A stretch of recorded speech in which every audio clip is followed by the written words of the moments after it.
Hello and welcome to the Mysticast, where you join Jack Stafford and Debra Littleboy, members of the Aetherius Society, the cosmic religion for the Aquarian Age, as we break down the barriers between religion, science, metaphysics, philosophy, and mysticism, all of which are really only aspects of the self-same quest for truth.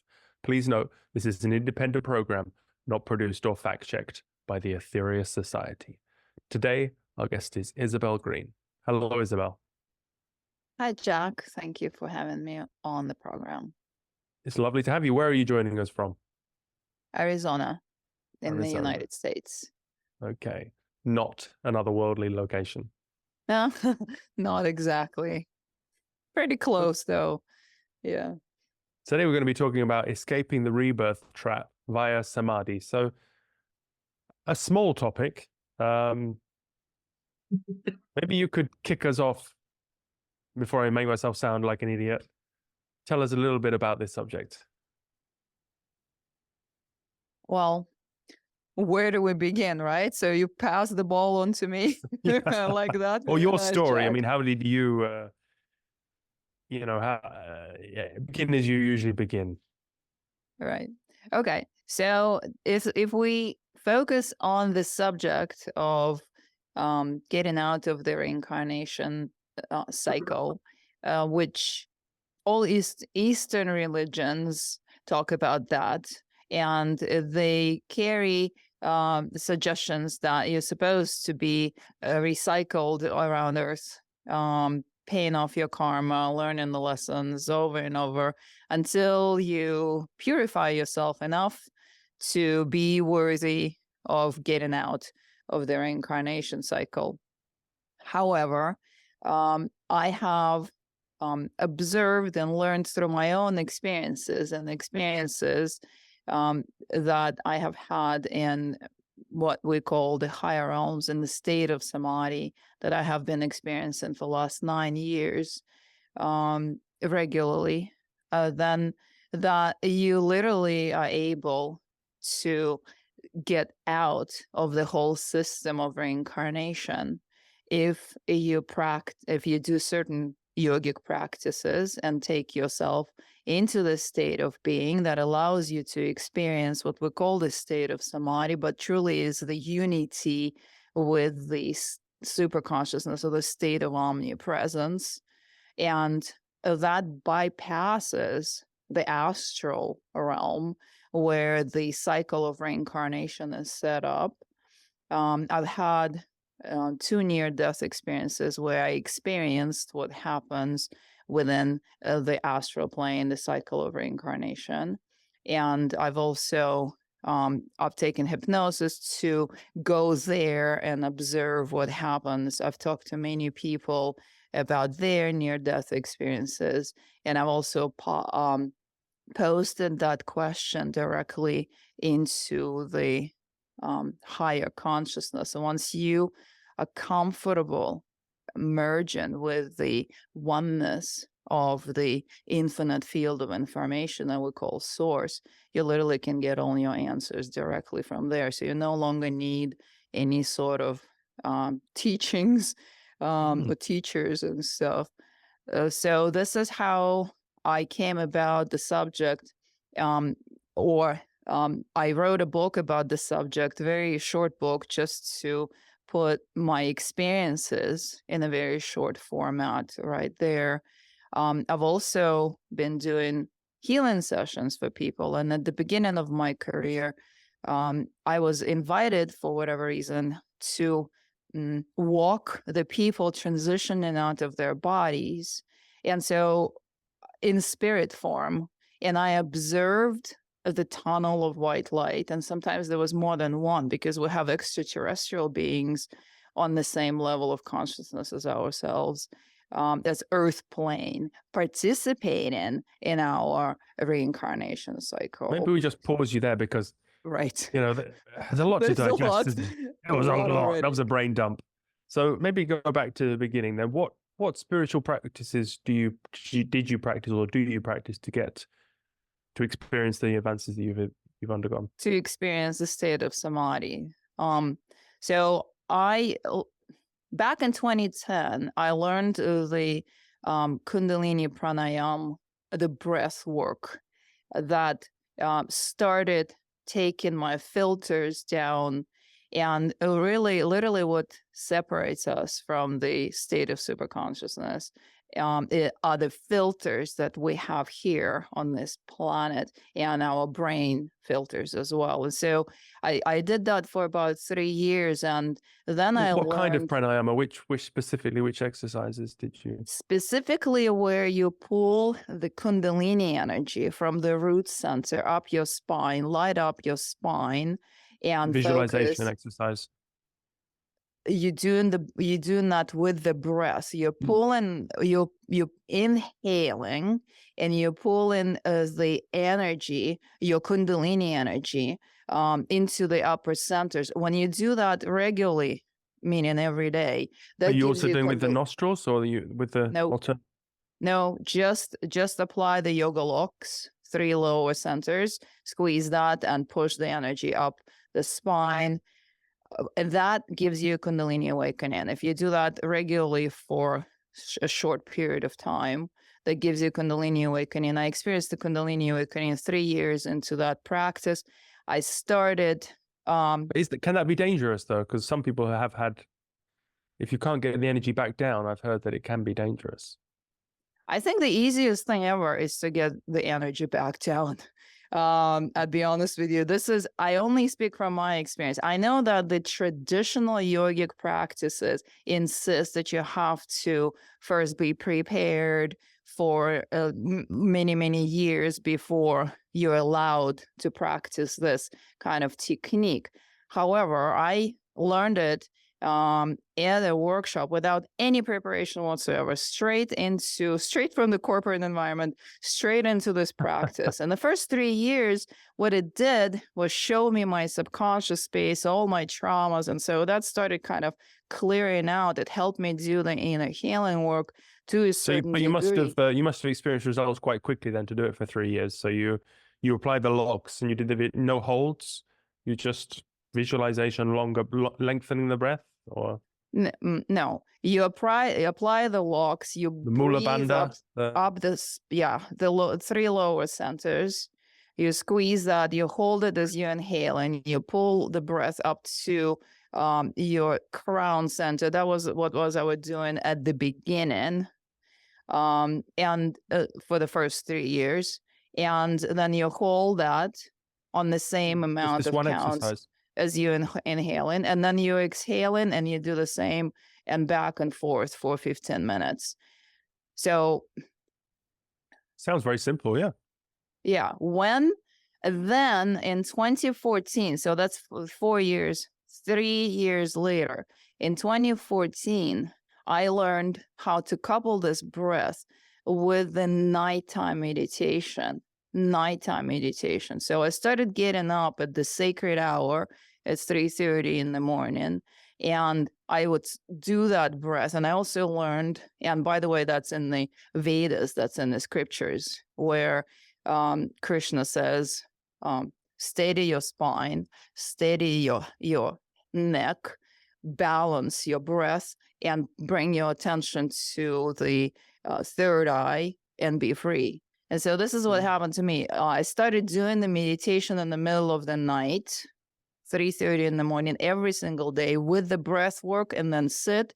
And then I had a Kundalini awakening and experience of Samadhi. So it literally took me 3 years, no preparation of any sort, no going through the steps of any sort that are traditionally suggested by the yogic practices. But all of the stuff that is suggested that you need to do prior, the complete change of consciousness occurs naturally as a natural side effect to experiencing Samadhi even one time, let alone if you are regularly... It's cosmic consciousness, Samadhi, you're talking about.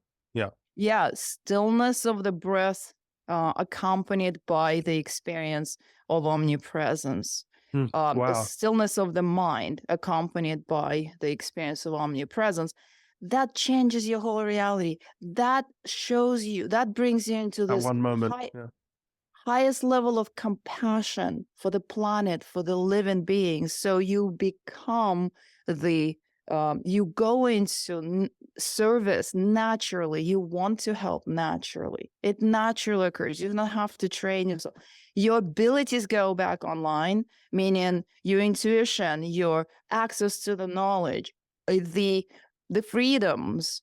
That is the side effect of experiencing Samadhi even one time, let alone if you continue with the practices and amplify the practices year after year, and you're able to take yourself into Samadhi regularly. That is absolutely changes your life, absolutely changes your state of being. You become that person that the yogic traditions say you have to train to become first before you're allowed to experience. Well, let me bring in Debra here because I'm sure she has some big insights. I don't have insights, but I have some questions, Isabella. Of course. Yeah. When on the breath, when you're bringing you're raising the Kundalini from the root through the chakras, right? Do you then sort of open? So let's just take it in Debra language. Open up the root. Then do you, as you push the energy through the root, do you close the root so that there's a pressure to take it to the sacral? And I'm asking really, is you need to keep the pressure going so that all the energy then goes to the next point and then to the next point. Is that the procedure? Almost like climbing? What I learned, and I learned that I have to give credit right now to Dr. Joe Dispenza, his work. I learned the first variation of this practice at his workshop. And then I've experimented with it many times, and I've noticed what helps me to get into that experience faster. So I've added different elements to that. But no, you squeeze, it's called apply the yoga locks, all three at the same time. The root center, the navel, and the solar plexus. You pull that in and you hold it while you are inhaling. And as you inhale and you lighten up your spine, you can visualize lighten up your spine, because your spine is where the centers are located, that you are lighting up with your own life force, your prana. You're pulling. Yeah, you're pulling that up, and then you can pause at the third eye level, which is just about like right there in the middle, in the back of the head. You can pause at the center, but it doesn't, like right here, it physically, technically is located in the back of the head right there. So you can pause it there, or you can, at the beginning, I was going all the way through just to get all the centers lit up. So the crown center, like you pull it to the crown center while you hold in the locks on the inhale. And then as you hold it for a while, then you release it and you allow the energy to drop back down. And then you breathe out. And you breathe out on that. And then you pull that back up. Again, where your attention stops is where the energy is going to stop. This is why it's very important not to stop like at your throat center, not to stop. You can stop at the heart when you're good at it already, then that amplifies your heart center. I just did that recently, and I experienced, literally, Debra, what I sent you last week was the next level, because there are different levels of Samadhi that you can experience. And for the first time in 9 years, I actually got to experience what Yogananda calls the breathless state, where I actually brought the energy first into the heart and then the throat, and then, so not straight there, right? But the heart first, and then the throat, and then the third eye, and then the crown. And I had all upper centers lit up. And then I observed that incredible peace started pulling me. The temperature changed. It seemed like in the room, it became perfect temperature. And then I noticed that I stopped breathing, and then my heartbeat subsided too. And then I was just in as the omnipresence. These were the last thoughts that I experienced. I was like, okay, my heart just stopped, my breath just stopped. I was completely absorbed into that state of consciousness, into the oneness, the unity, the energy that creates and sustains worlds. There are all these words for that. But that was the first time that I was able to completely depart, shut down the functions of the body. Been trying to do that since, and it's just like, dang, it's not working. So that's a desire, that's an attachment to the idea that I want to get there. I need to let go of that, and then it's gonna become kind of normal for me too. So yeah, I'm really excited about that. That's the desire that you're supposed to let go of desires. You don't, because desires fall off naturally when you experience the state of that everything is there. Everything is already there. And you experience that every night. You come back, you're calm as you can get. As a matter of fact, getting the ambition to like, oh, let's do that. That's just not there. You're just in this incredible deep peace. But I still have a desire to learn how to shut down and control my prana to the point that I can repeat that experience again. Yeah, that's really interesting, because we in the Samadhi state that Dr. King explains, he actually shuts down the centers so that when he describes what it's like when he's got to the heart center where his hearing is so enhanced that he can hear the grass grow. Yeah. And then it comes up and we go on. But his body is like paralyzed. He cannot move at that stage because he's closed off the centers. What I'm hearing, and I might have got this wrong, is that you are leaving some of the energy there. So you're taking it up, but it's not total energy going through. You're still leaving some in the pipe, so to speak. Okay, so when the heartbeat stops and the breath stops, that's all energy out. All of it. You have departed completely. This is when I had to make a decision to bring myself back into the body, and the body wasn't breathing. And I was like, breathe. So take a breath. Oh, here's my heart. Okay, there we go. So that's the level of samadhi where everything shut down. Yes. But for 9 years before that, what you were saying about hearing the grass grow, I know these symptoms because that's your third eye amplified. That's your senses being able to perceive without the sensory organs. I can smell what's under the tree of my neighbors that are across the street, that the apple is rotten. I can smell it all the way in my house. I can smell like 10 miles away. And I have a mask on, blackout mask. And when that energy gets there, you get 360 vision. I've experienced being able to see through the blindfold, like look around my room kind of, but you don't need to turn around because you can see it all at the same time. So what he mentioned there about being able to hear that way, it's that your perception of the world does not you experience that you have the ability to have the perception of the world that does not depend on the actual organs of like ears and eyes and nose to smell and stuff. So that eye, as far as I know, that's your third eye being on. So when the third eye is on, you have this antenna that gets you all of that input. That's it. So do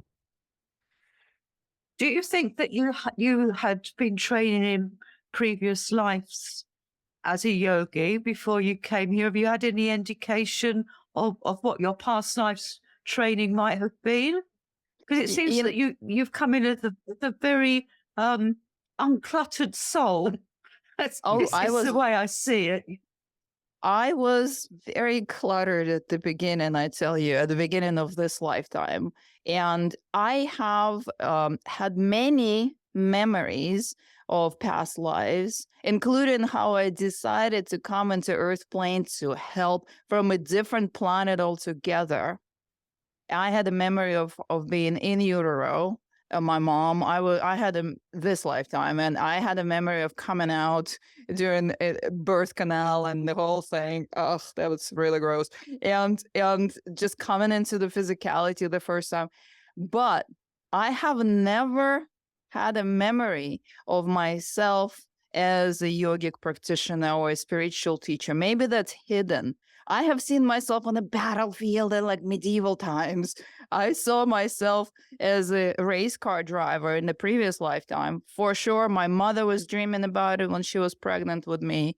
And she could describe that same guy that I was seeing in my memories. So there was nothing, not even close to training. So if there were these lifetimes that where I was a yogi of some sort or a spiritual teacher of some sort, I am not aware of it. What I'm thinking is that the cosmic soul that, or a part of our multidimensional soul, a part of me that was on a different planet that decided to go to Earth. I remember very clearly where I had that we received a distress call from Earth for help from the planet itself. And I was like, yeah, I'll go. Yeah. And instantly I started dropping frequency. We were non-physical, from non-physical from air to water. It was like more and more dense into kind of like mud state, and then into physicality. And you just, you're so limited in the physical. I remember that was my very first my decision to come into Earth. So now I'm thinking maybe, that was before the dinosaurs. So I've been recycled here all this time. And maybe now in this incarnation, I finally connected with the purpose of the idea of why I came here, what I came here for that kind of service to assist the planet. I think everything in between, I was just collecting data or just was not able to get out of Earth plane. So you say we. So do your memory, it was you and other entities as sort of like, come on, mates, we're going down there. And you came together dropping through the vibrational. When I said I meant the race that was the non-physical race that was living on the planet where I remember receiving the distress call from Earth plane. That's when I said we. Wow. And it was a free choice because we didn't have to go. It was just kind of like being received in a non-physical way, kind of like a vibration was coming, the sound or the feeling of distress. And where we lived in our reality, we didn't have any such distress. We didn't have this kind of discomfort or anything. And I felt very free. I felt very comfortable in my ability to work with energy and to be complete, just, maybe I don't know if it was omnipresence, but it was just very free state of being when we were not limited by what we are limited here on Earth by, right? So I had just a very faint feeling or thought. Well, didn't have the brain because it was non-physical, so I can't say thought, but the feeling was, let me go and help them. And it instantly started. I started instantly being pulled into more and more and more density and losing the lightness of myself that I was experiencing. And then I was on Earth in a physical form. And it wasn't even a human physical form. So I had the whole download, the whole remembrance of that. As it's all of these memories started coming in while I started doing the breath work and nighttime meditations. And I started having the recall of not only the traumas in this lifetime, but also these memories that I'm sharing. Yeah. How are you doing there, Jack? Oh, I'm mind blown. Yeah. And you also say pure No, lifestyle. So have you gone vegetarian, or is that, do you mean by? What I mean by pure lifestyle, yeah, I'm definitely fluctuating between vegan and vegetarian. I do go back to not being vegetarian here and there, and then go back to it. And I literally, the body knows exactly what it requires. So I think we get everything backwards. They say, oh, you have to become like, you have to let go of all desires. You have to stop eating and all that. You have, and then That's you the message I'm getting from you, that consistent message that that you all wholly after that to do the practices. I say start doing the practices and things will fall off naturally. So what happened with me is that my body synchronized with the rhythm of the planets, or the planet, this planet, right? So sunrise up, sunset down. Right now it's pretty funny because it's like 7:30. I'm like passing out, right? Up for me for the meditation in the middle of the night, doing the work for people. And I work for people. I do healing work for people. It was the first part of the meditation. I give the energy to the people in need. I get tremendous amount of pictures sent to me for assistance with people's healing. And then I also do personal sessions for people. And then all of the involvement with there's no drama. The inner state is very peaceful, and there's no longing for something. There's nothing missing. And so my lifestyle, I live surrounded by nature. I moved into the space where I live surrounded by nature, and it's a big loving family, birds and bees and deer and all kinds of animals, and they just have that connection and trust with me, and it's very calm and peaceful. And the lifestyle is very clean. I don't eat or drink anything that is of a lower vibration, or nor do I participate in activities of the lower frequency, nor do I fill my mind or direct my mind to what's on. I don't have TV, but what's shown. And recently, I haven't even been able to watch Netflix. I'm like, oh my God, I can't even watch movies anymore. But it's not that I suffer from that. It just kind of falls off, and you go into the state of complete contentment with a very peaceful and balanced, pure lifestyle of service. Can I jump in, Jack? Sure. I've got a timeline question. Now, I realise that time. I do realise that we've got to take it sort of with a pinch of salt. But you remembering that you came down and you said before the dinosaurs. So we're talking more than 70 million years, and before that. Okay. Now, what we are told in our teachings, so I think this is quite interesting. We're told in our teachings that the majority of the people, or a large percentage of the people here on this planet now, came here after exploding a planet called Maldek, which is now the asteroid belt. And they were experimenting with hydrogen bombs, and they got the I'm familiar with the personalities story that you see here, really greedy, selfish, and warring factions, and they took it to the nth, and they blew the planet up. And so they grossly mutated themselves, and then they started to reincarnate on Earth because she decided to be the foster mom. And on Mars, by the way. Not just on Earth, but also they went on Mars, because in the sessions that I do, I trace the the soul flow, the timelines for people. And some of these Tiamat or Maldek souls, they're also on Mars. Some of the Martian souls that experience the conflict, and that's why we have the Baron, right? That looks like the war went down on Mars. There's a different timeline, new Mars, sort of, so to speak, was created. Some of them came to Earth as well. Now that's interesting too, because we're told that that there was an event. No, so a bit further on, when we then came to Earth, we sort of did a reenactment, but we didn't blow the planet. We blew up Lemuria.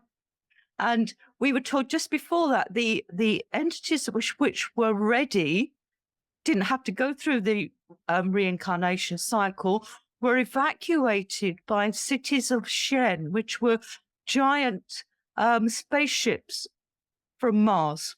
And so they were evacuated out to Mars. So they were evacuating They were evacuating because their own. They didn't have to go through. They didn't have to go through that rein cycle.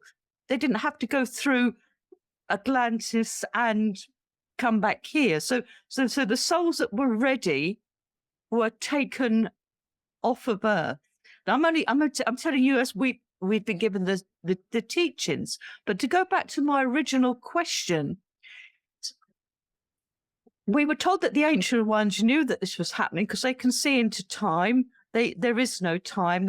You can see the pattern of the evolutionary pattern. This is going to happen, and so if you came before the dinosaurs, that's a long time before. In our time, we're told a long time before Maldak was destroyed. So what I'm trying to say is you came in preparation for the refugees, if you want, the people that had to reincarnate on Earth. If you were here before they came, because that was only 18 million only. But if it was an we're Adamic told that man, they started. we're told that Adamic man was here before. Well, okay. But the people from Maldak came 18 million years ago. Well, started to reincarnate then. Okay. So I came, as far as I know, I came when Earth shifted ownership. There was a occurrence in the cosmic history where the ownership, where the ownership of Earth was, I didn't exactly know the details, but it went to the ownership of the beings who manipulated and created the actual physical bodies that we now have as Earth people. Could have been the Senate Kamar, the Ancient of Days from from Venus, who gave the bodies. So I don't know exactly, but some of them are depicted as on the walls of ancient Egypt as gods. So I remember because as a soul, you're coming in, you're gonna take the body that is available on the planet, and these bodies were the ones that were available. The bodies of non-terrestrial beings that were doing genetic manipulations to create the humans. All right. So I came into one of these bodies, and after that, I was not able to get out. I also was killed by my own people or my own type of beings, and because I didn't think that what they were creating and what they were doing with the human race, or with this kind of creation that they were putting together that was a human, that was fair, or that was right, or that was the right thing to do. So I kind of expressed that, and I was trying to oppose the way the humans were developed and treated, and what for, and all that. And they killed me. They were like, "You're in the way," and I could not get out of Earth plane. And so I went into the next available body as a human, thinking that I could make a difference or influence something. So I remember the next incarnation after that was when I was in the human form, and the extraterrestrials I'm talking about was still on this planet. So I don't know the Well, it was the timeline. Senate Kumar, and they created the Shambhala, wasn't it, on the highest realms, and they as a because Adamic man left this earth because his lowest chakra, his root chakra, was the heart chakra, so everything below the heart in our bodies is kind of an Animal. abomination, or we didn't Adamic man didn't reproduce, didn't need reproductive organs, didn't need to digest food in the way we have, so everything below the heart was not necessary for Adamic man. So yeah, and the highest chakra in animals is our root chakra, so that's how Right. that Because evolves. as far as I know, they took the animal DNA of the ape or whatever kind of, and mixed it with their own and created the human vessel, body, vehicle. And that's why we carry non-terrestrial DNA. But I don't know any of these mythologies except or these stories or these what in detail, except haven't had visions, right, of and memories of myself in these altered states that I'm talking about. So we destroyed the planet Maldek. We needed vehicles of expression. We needed to go through incarnations. We needed to come from a very low state up, and then we went through Lemurius and the civilization of Atlantis, and now each time we destroyed ourselves and sank back down into the mud. So you've had a rough ride if you've been joining us for all this time. I do apologize. I know, and I'm thinking I've had enough. So after this one, I'm getting out. You got to raise that Kundalini all the way up and ascension now in this time. If I were you. Yeah, just and I think everyone can do this by doing the Kundalini Pranayama. Kundalini energy is the rocket fuel for your outer body experiences, your experiences of higher realms, or your experiences of Samadhi. Just make sure don't get stuck in the astral plane. Go past that, and then you literally, if you are able to direct yourself, I call it quantum travel, direct yourself straight out of the physical form, then you're really free to go. And so anyone who wants to do this can do it. I don't think that it's all that, it's mandatory to be running here for millions of years. I just didn't know how to get out until now. And if you didn't know, what's the hope for the rest of us? I mean, you make it sound so simple now, but it's so you do astral projection now. You can leave the body in your astral projection is not what you want to do, because this is where the reincarnation system is set up. No, but I mean, you can leave the body. You can etheric. Yes, astral projection. Literally, you lay down. You get super, super relaxed, and you kind of push your astral body out of the physical, and then you're standing in the room looking at that body. That's astral projection. And that only takes you around Earth plane throughout the astral plane, where the reincarnation cycle is set up, where the beings are there to monitor that, where we go during near-death experiences, and it has a membrane that doesn't allow you to get out. So you've done that.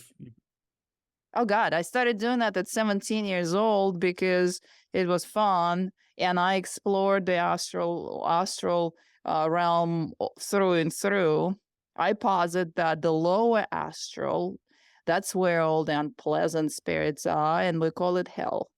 And the upper astral is where it's beautiful, angelic, the music of the spheres, and the apparitions that look like Jesus talk to you and tell you have to go back and do another 100 incarnations. So that's the astral plane and setup of, in my experience, in my observation, and in what I suggest. I'm not saying this is 100% the truth for everyone. I always say that every person needs to explore and have experiences, bring themselves to having experiences. Then you're going to know for sure. All right, through experience, not through someone talking. Okay, But if you light up your Kundalini energy through breathing exercise, is so simple. All you need to do is just have a discipline to get up and do it every single day. Do that breathing exercises. Get out, and you will shoot like a rocket out of the top of your head. You have an out-of-body experience that takes you straight past that astral plane, and you are free. This is when you are in the state of omnipresence. This is when there are no spirits lurking around and experience giving you what you have in the astral plane. All right. So this is what I talk about in the very simple words, in a very simple form in my book, saying, hey, everyone, if you just find it in yourself to sit and do this every day, you will spend a couple of years and you will liberate yourself. And then staying on earth is going to become a choice rather than just being recycled over and over.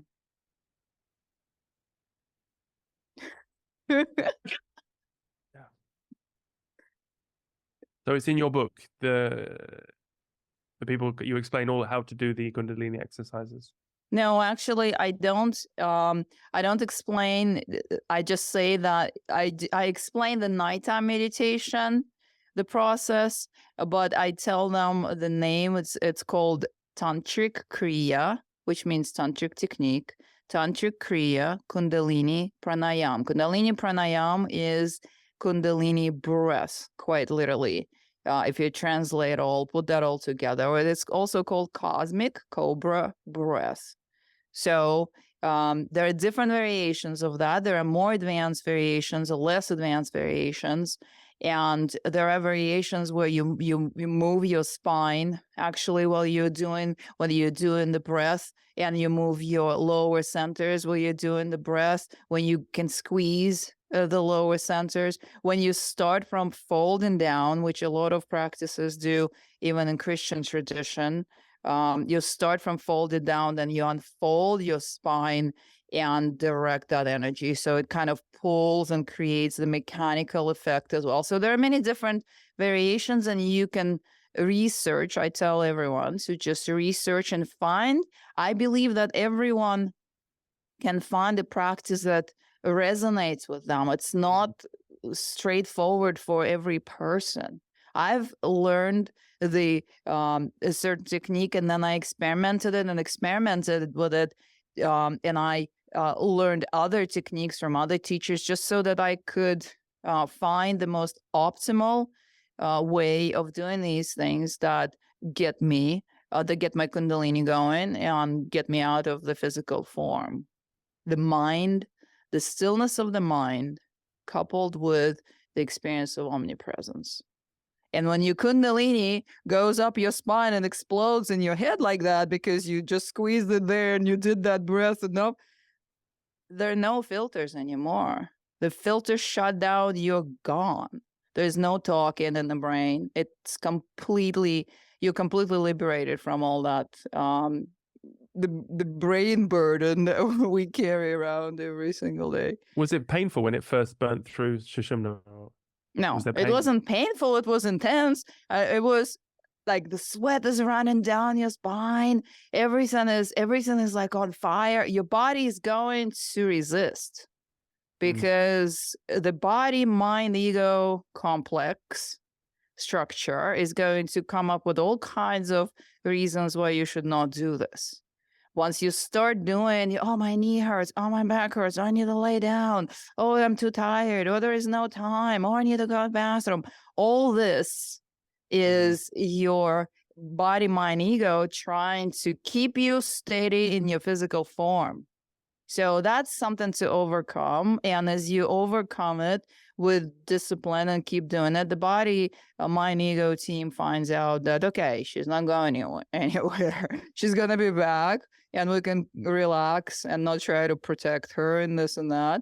And then that stops. That stops. But the first time, it's incredible because it literally, like, they call it the sonic boom, right? There's just this sound which you can only hear inside of your head, like that DMT experience. People talk about that, right? But that's naturally occurring. So it's just like there's this loud sound inside within you that no one else can hear, and you burn, and there's like you're on fire up and down the spine. The sweat is running down, and then it just like fireworks, as if you're having 1,000 orgasms just inside your head, and then you're gone. That's it. And then everything just poop, and you're in the black sea of consciousness. It's completely black, and everything is there, nothing at the same time. And you are only there as consciousness because you are not that human anymore. You're not the being of any sort anymore. You're all of it at the same time. So it's like the space of everything and nothing at the same time. That was the beginning. That's what was happening at the beginning for me. Now it's much more peaceful. It just kind of, the body doesn't freak out so much anymore. So even with why did you elect to come back, Isabella? Why do you elect to come back every time? Not every time. You must make a choice.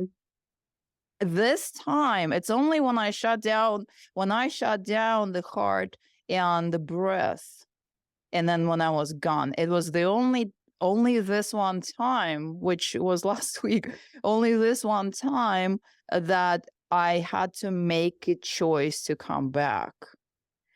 Everything else, you are just back. You're just back. And I actually wrote in my book, because I wasn't aware that there is a choice. The previous level of samadhi is that then you just kind of gradually come back in. Yeah. So I didn't think that there was a choice. The yogic books, as I started reading these yogic books now, the Yogananda's autobiography of the yogi, after I started having interviews about this, because someone asked me, they said, are you doing Kriya Yoga? I was like, what's Kriya Yoga? I have no idea.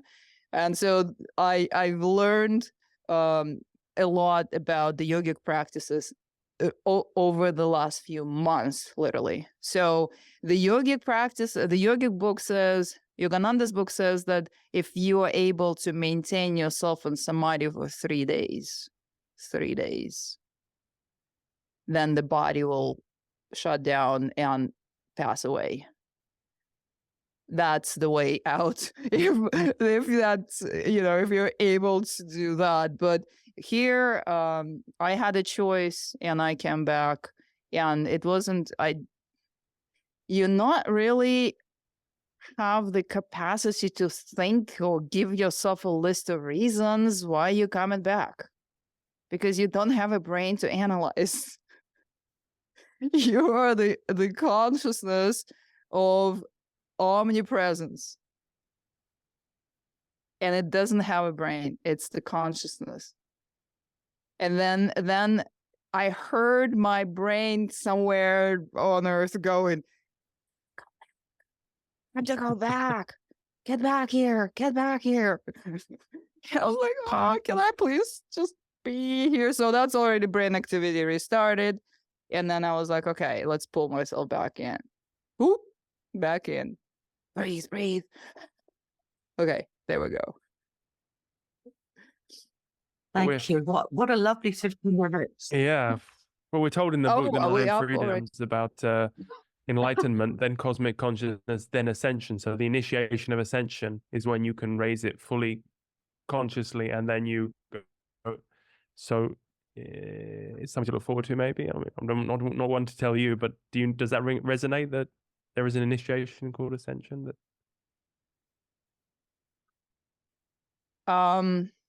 Well, as I said at the beginning, I went into these practices without any initiation or any preparation. And I experienced what's listed as the 9 freedoms right there before the last 3. I experienced these as side effects of waking up your Kundalini energy and going into Samadhi state. It bravery, love, and happens. service. It happens naturally.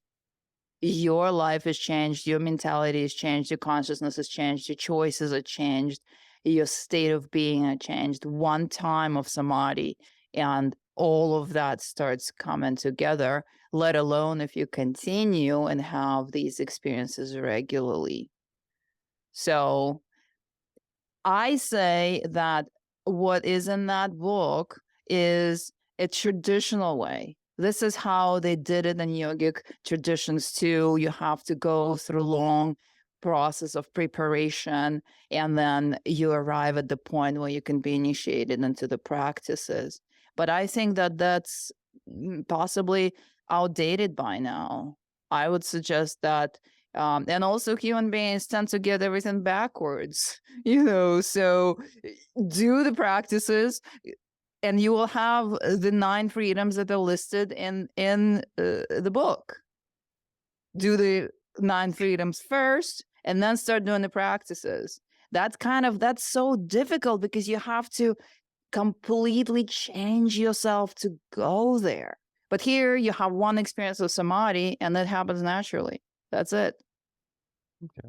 So we're told that if we were to give service, and you had a lifetime of giving service and healing, and we're told that if we start moving our energy with the right motivation of healing the world, using our body correctly, bringing in the love energy, sending it out, single-minded focus, doing your breathing, keeping the discipline going, then Kundalini will rise naturally.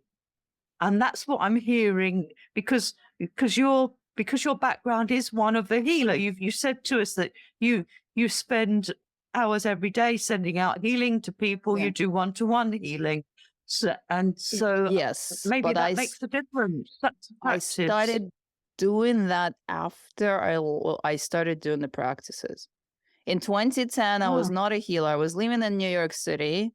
And I just got laid off from working in the corporate environment and financial services industry. I was very much a partier at that point, and I was just a very normal, very dense, very average kind of regular, miserable, sick person. And then I started doing the breath work. First 3 years, it took just to kind of address my traumas. And I started doing coaching at that point.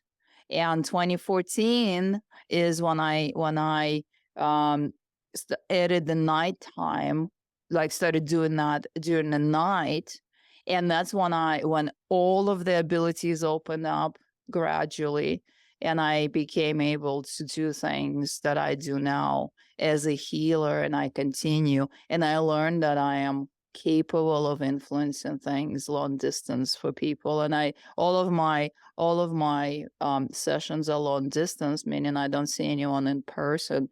So your abilities come online as your filters are removed, and the practice. Your abilities come online as your filters are removed. And filters are removed through the practice of Kundalini Pranayama, in my experience. And the choices that you make with yourself. From my perspective, there's no karma yoga as far as like first changing your behavior to get somewhere. Your behavior will change as a side effect of experiencing the energy of God.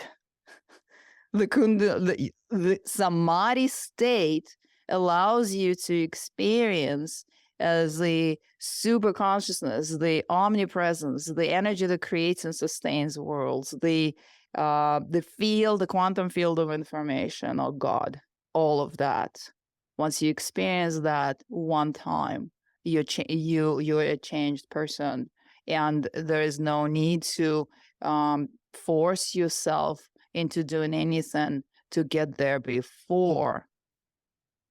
So this is what happened to me. But again, traditionally, through all the yogic practices, and then let's bring the time frame too.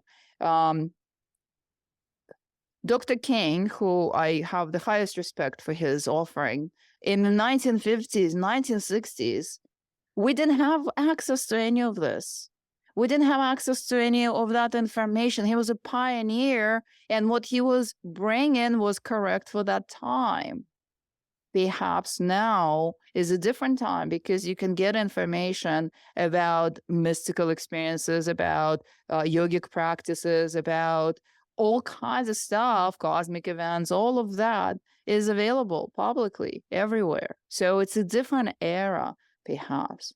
And so it definitely works in the 1950s, 1960s that you have to slowly prepare yourself so you don't freak out when you have a Kundalini awakening. But now I think that there is enough of information not to stay in ignorance that you can collect as you are having the Kundalini experience, just to figure out what's happening with you and why. Well, this has certainly been an eye-opening episode, a very enlightening one, and we can keep talking. I hope you'll come back on in the future and we can pick up where we left off. I appreciate it. Thank you very much, Jack. Where could people pick up your book, learn more about you, maybe get a session with you? My book, Leaving the Trap, is on Amazon. Amazon is the only place where I put it. I believe in the path of least resistance. That, and my sessions are available at IsabellaGreene.com. They will need to send me a session request form, and they will need some patience because right now I'm booked all the way till the summer of 2024 just for introductory interviews. But it's worth it because during this session, it's an all day intensive for a client, and you will learn so much about yourself, starting from this lifetime and the traumas that might still be running, the programs that are still running in the subconscious, and all the way into where your soul is also having experiences outside of the earth plane, in other worlds, on other planets, and as other races, as a multidimensional being, lifetimes, past lives, and everything in between. It's a very involved, very rich offering, and so I'm in high demand. All right, well, it's certainly something to think about. And if people want to learn more about the Aetherius Society, they can go to aetherius.org. Thanks very much. I appreciate it. Thank you very much, Jack. Thank you, Debra. It was a pleasure. Thank you, Isabella. Thank you. Bye, love. Well, Debra, that was an amazing interview. One of our best. And he's given us a lot to think about.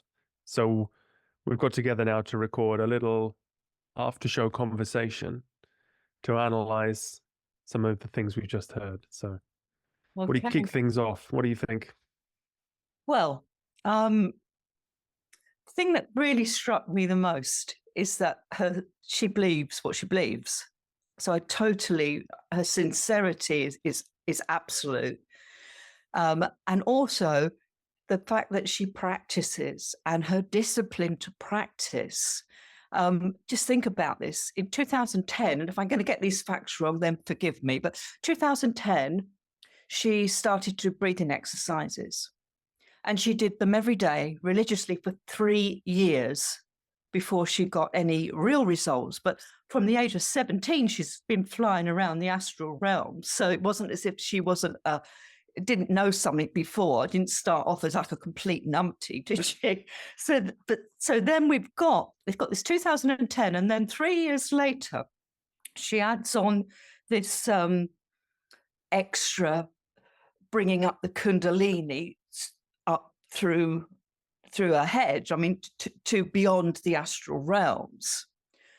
It took her 9 years to get a result. She didn't get a result until 4 weeks ago. Well, a couple of weeks, actually 4 weeks ago, because she sent me an email.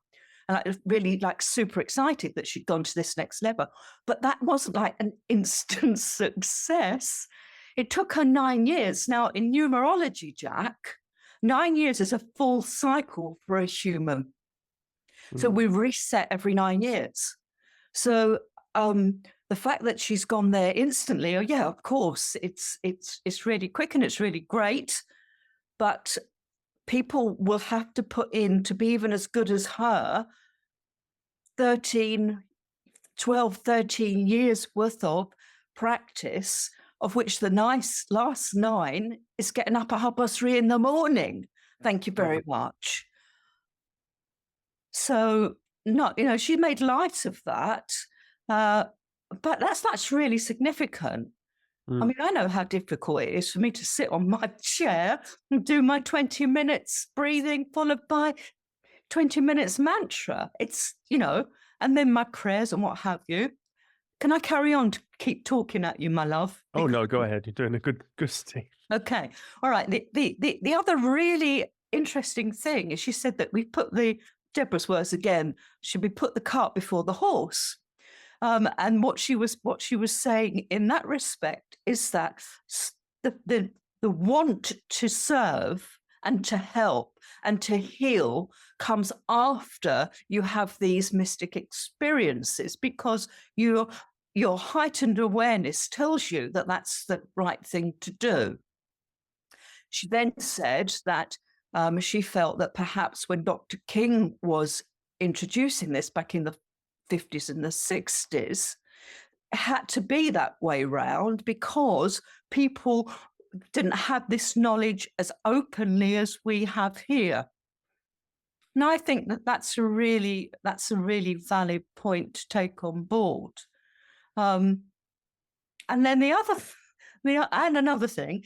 thing that came to me is that we're told by Dr. King that, and by the Cosmic Masters, that as you send out your thought, from that point, you've made a channel and the energy flows back in.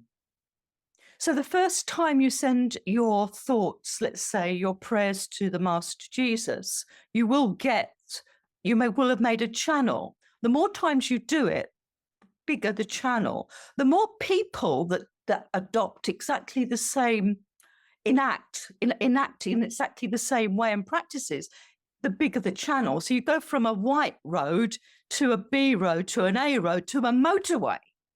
Mm-hmm. That's why it's really important to keep with your chosen path. Because if you keep swapping around, you're starting again with having to get into the groove of somebody else's way. So I think that's there are. Well, I think looking back, I was a bit, swept away. It's when someone talks about these high states, especially, you just get your jaw drops, and but I don't think it's not an official Ethereal Society podcast for a reason. In that we didn't stand up. Like if that was Richard Lawrence or someone else from the society, they would give a much firmer defense of the slow and steady path. And I think that's something we didn't really, because it's dangerous. I mean, the Kundalini, for one, there are many reasons. I mean, but one of them is that the Kundalini is dangerous. She made very light of it, but there's many people who've been made raving mad, paralyzed.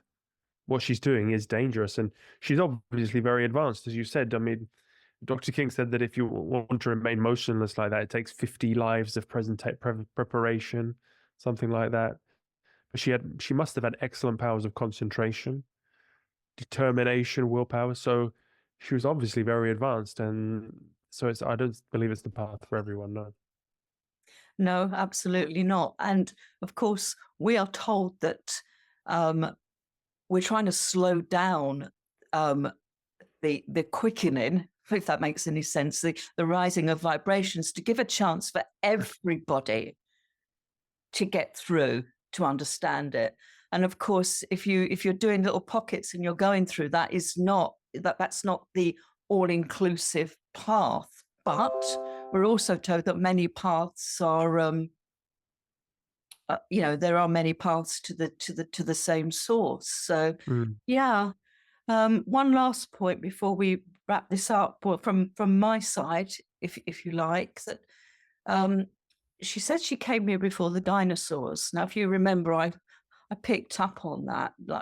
So she wasn't from Maldek, so she wasn't carrying the karma of people, like the vast majority of people that are living here on this planet now, from the Maldek karma. And so that in itself, although she's been here 70 million years plus, it's a lot to take in. I mean, I can't comment on that. It sounds like, but the fact of the matter is, if she wasn't sort of involved in living on Maldek and therefore participating in the pressing of the button, then her karma won't be as heavy. I mean, there was a conversation way above our pay grade. You know, it was really, I would like to have someone like Richard or Nehemiah Davis, or somebody who's experienced cosmic states, and said, you know, they can discuss things on their own level. For them to have a conversation would be really nice. And then we could, because then you can compare states, and you know, it's just like talking about a subject when we have no personal experience of it is very difficult. So It's but I fun, think though. it's interesting to hear about, but still not get distracted from the fact that the service, we're in the services, the jewel and the rock of attainment. The Ethereal Society King Yoga is all about, okay, you do your practices, yes, do them as much as you can. If you can do 3 hours a day, you know, if you can get up at 3 a.m.